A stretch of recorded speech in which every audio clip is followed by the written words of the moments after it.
The Detroit Lions have shaken up their coaching staff in an attempt to jumpstart their stagnant and inept offense, giving pink slips to offensive coordinator Joe Lombardi and offensive line coaches Terry Heffernan and Jeremiah Washburn. However, will the changes on offense lead to better results? It's time for our weekly conversation with Mike Payton, editor of Sideline Report, as he gets you up to date on everything relating to Detroit Lions football. Mike, we want to welcome you for your weekly appearance and talking about this sinking ship that is Detroit Lions football on the True Man Advantage podcast. Thanks for having me again, Kevin. Now, Mike, they made a little bit of news yesterday, obviously with the firing of offensive coordinator Joe Lombardi and offensive line coaches Jeremiah Washburn and Terry Heffernan. So I guess I'm throwing you a softball to start this week, and just your initial thoughts on the changes on the coaching staff. Well, it needed to be done, and honestly, it was probably something that could have been done a couple weeks ago, especially after that loss to Arizona. I'm a bit surprised, to be honest with you. I know that it needed to be done, obviously, but the Lions are definitely not a team known to get rid of their coaches, especially midway through a season. So it came as a surprise to me, and I think seeing Washburn and Heffernan go too was kind of an even bigger surprise due to the fact that Martin Mayhew loves the Washburns and fought for them to stay, and they are actually they're good guys, and it's sad to see them go, but the offensive line has just been so bad this year that there was nothing else the Lions could do. No, obviously you can't change an offense midway or halfway through a season. But what subtle changes do you think we'll see under Jim Caldwell, who is now calling the plays?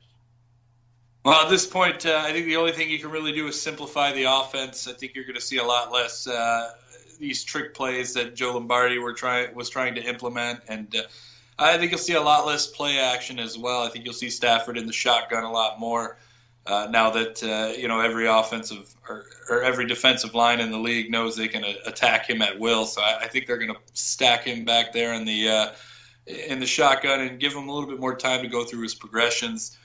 But I don't think that there's going to be any change into the Lions being world beaters all of a sudden. I think they're still going to struggle a bit.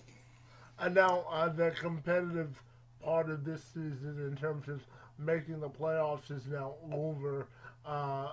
So with the coaching changes, do you think this is just the start of something that could be a bigger shakeup at the end of the year if they don't turn this around? Absolutely. I think this is only the beginning for sure. And with a bye week coming next week after the London game, I wouldn't be surprised to see a couple more names added to the list. But I think that you're definitely seeing the end of the Martin Mayhew era and possibly Tom Luan as well.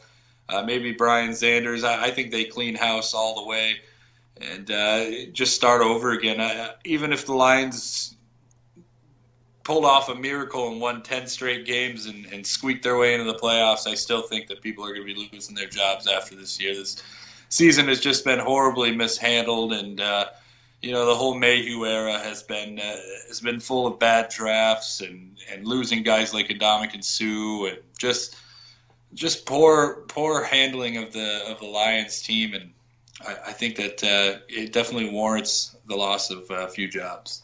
Now, Mark Mayhew has certainly had his share of opportunity to rebuild the Lions.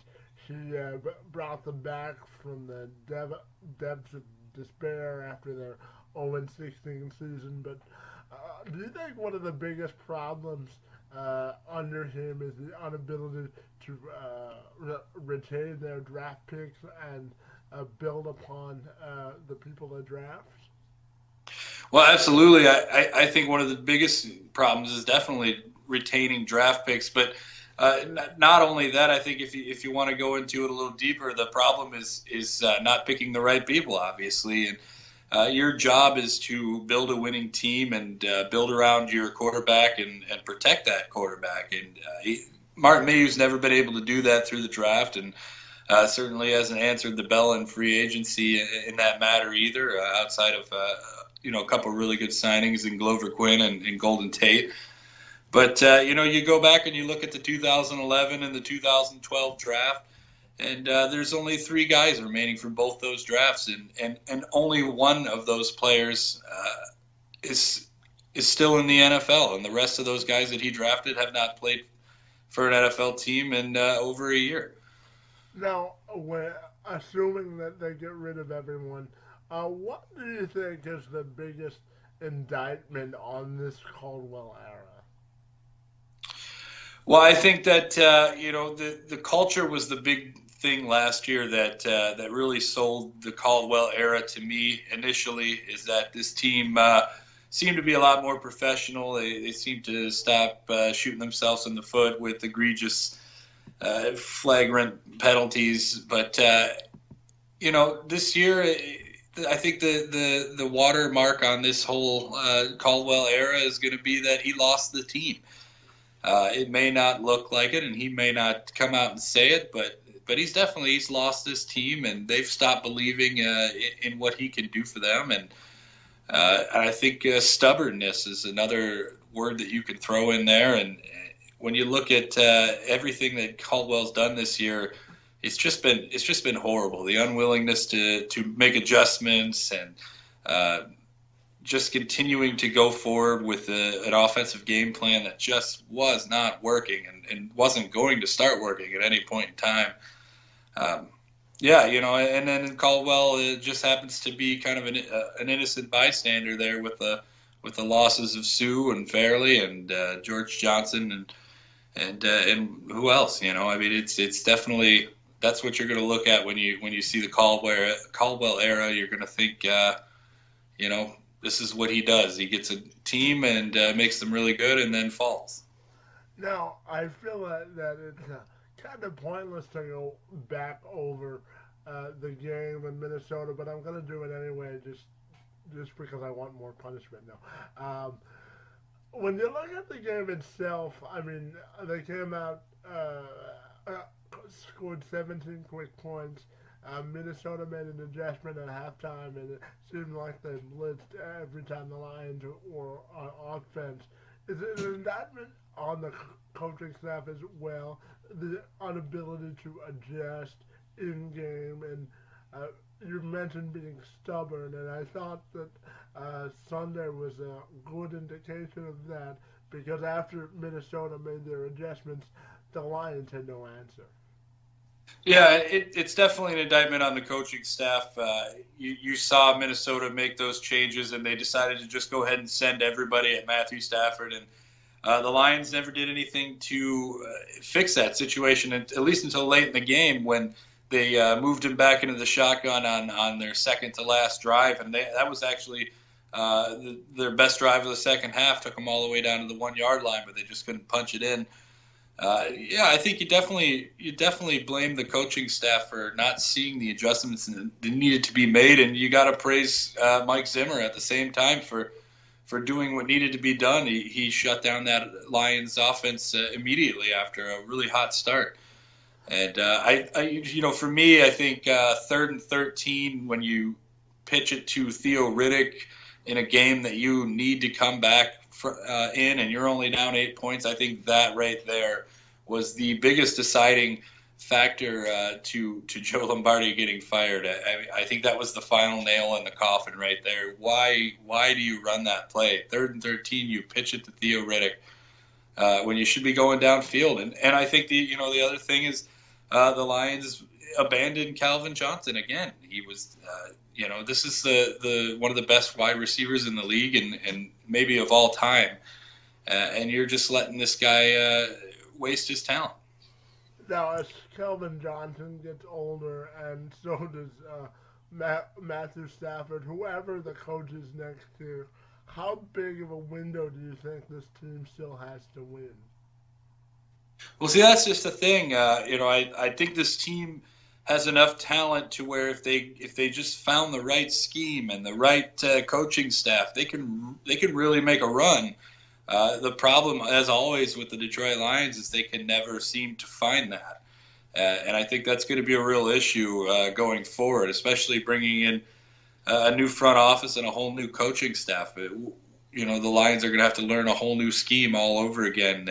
You can only hope that this one's not going to be as difficult as Joe Lombardi's catalog was, and it's really all going to depend. But I would say that the Lions' window is closing rapidly. Now, you talk about closing windows. So what do you think Martha Ford has to do to sort of shake up the direction of the franchise? What do you think they'll be looking for in their next head coach? And I know that you said that Joe Philbin and Kyle Shanahan may be options for them. But what sort of direction do you think the Lions have to go moving forward, assuming that Mayhew and Caldwell are both out? I think that it's quite obvious. You need to get somebody in there who's done it before, who's won a championship, who knows what it takes and where to put your players and what to do in bad situations. That is what the Lions have lacked for always. I mean, they've never seemed to find a coach that knows how to win. They've always tried to get guys that, like Jim Schwartz, for example. He's a guy that's never been a head coach before in the NFL, and they went and stuck him in that role. And granted, he did kind of change things around in Detroit and turn them into a team that expects to win. But a guy like that can only carry you so far, and I think they're learning that with Caldwell as well. So I wouldn't be surprised to see them, raid the New England coaching staff or the Packers coaching staff or even Seattle. Somebody that's going to be able to come in and knows what to do and knows how to win. Obviously a lot of people are going to want to talk about John Gruden and, Tony Dungy. I just don't think that those are going to be realistic options when it all comes down to it. So do you think it will be a hot coordinator, or do you think it will be a previous head coach before, or which direction do you think they'll go? Well, I think if anything, they'll go previous head coach, maybe somebody who is currently a coordinator, like a Norv Turner or somebody like, I don't think they're going to be able to get Norv, obviously, out of Minnesota, but somebody who has a head coaching past that is perhaps a coordinator now or an analyst, if you will. It's definitely going to be somebody who's played the game and knows what to do, especially in bad situations, and that's kind of something that Caldwell's always had a problem with. When everything goes bad, he doesn't really know how to get out of that situation. Now, Brian Sanders had some success in Denver when he ran the Broncos before they hired John Elway. Do you think Sanders has a shot to replace Mayhew, or do you think they'll go in a completely different direction? Well, I think he'll definitely be in the conversation. I know that a lot of people want to say that once Sanders came on, the drafts immediately got better. But in reality, you take the 2013 draft and you look at, you got Warford and Slay and that's really all the Lions have been able to do as well in the draft. It's that 2013 draft and Ansah, obviously. So I think Sanders could be in the running, but I don't think he will get it ultimately. I think that they're going to go to the Packers or the Patriots or Seahawks front office. They're going to go to a team that's been winning in these times and pull from them and try to score somebody in their front office to be the new GM. That's my 2 cents on that. Now, if assuming that they do clean house and make sweeping changes, how do you think this job will be viewed across the league? Do you think the Lions have the firepower to attract candidates who can turn this around? Well, I think, the Detroit Lions job and the Indianapolis Colts jobs are going to be the two most attractive options next season. Obviously, you've got Matthew Stafford and Andrew Luck. You've got two decent quarterbacks that haven't quite hit their peaks yet and are continuing to kind of circle around that elite conversation. I know Matthew Stafford's definitely not elite, but with the right coaching, maybe, possibly he could be that. So I think, obviously you have Calvin Johnson and Golden Tate. You have a really high-powered offense that just was running horribly. I think it's going to be an attractive job for somebody. Now, so you don't see any scenario where Caldwell comes back or where they salvage the season? I can't see any, like I said, even if the Lions went and ran off 10 straight games, I cannot see a scenario short of winning the Super Bowl that would bring Jim Caldwell back to this team. And I think the Lions are in win now mode, and I think that's what they were after Jim Schwartz was fired. And when they hired Jim Caldwell, that was their whole theme. We want to win, and we want to win now. So I can't imagine that they're in the business of waiting on coaches to figure things out anymore. Now, with that said, what do you expect this Sunday in London and moving forward for the rest of the year?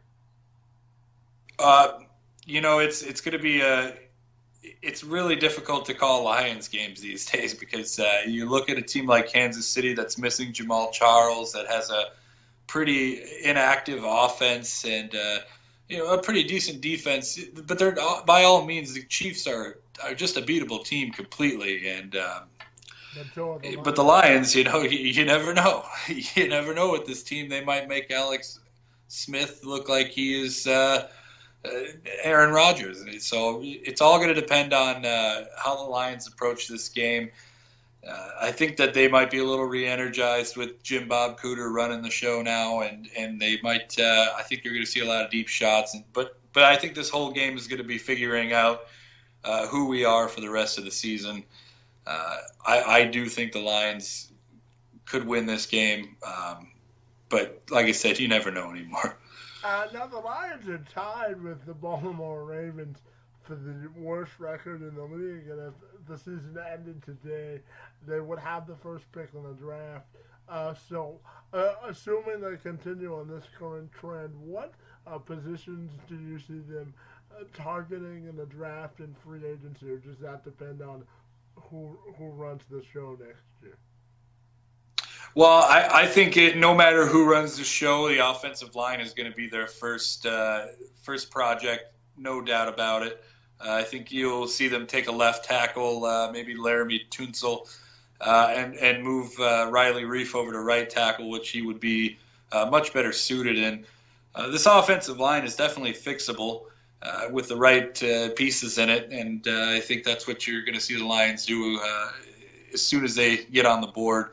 I can't imagine that they're going to be approaching the defensive line early, but the good news for the Lions is they do have like 97 different picks next year because Mayhew has traded away so many players to get picks, and so they're going to be making some moves. I would not be surprised to see the Lions trade up into the first round to score another player next year. And finally, Mike, what should people be watching for? Obviously, the competitive part of this season is over, but why should we care about Lions football for the rest of the year? Well, I think the exciting part of the Lions being this bad is that you can kind of take emotion completely out of it and just enjoy football. It's kind of hard to enjoy football when you watch the Lions, but you never know. Maybe they can go in and score some upset wins, and that'll be your excitement for the year. Maybe they knock off Green Bay and Wisconsin. I highly doubt that happens, but hey, you never know if that happens. That's the one thing that you could be excited about for this year, and that's what you could take away. And obviously, you're going to want to look at the production of the rookies and see if things get better, especially for Amir Abdullah, if he can shake off those fumbles and finally get going on the ground. So yeah, you're just going to want to see what you're going to be looking at next year, basically, if anything, and make sure you load up those mock drafts and have yourself a grand old time. Whoever coaches next year, they have to tell Eric Ebron to stay in bounds, right? Yes, stay in bounds. Oh, gosh, stay in bounds, Eric. Come on, dude. Why would you do that? Anyway, Mike, we want to thank you for your time as we continue to talk about the train wreck that is Detroit Lions football, and we'll talk to you next week. I'll see you then.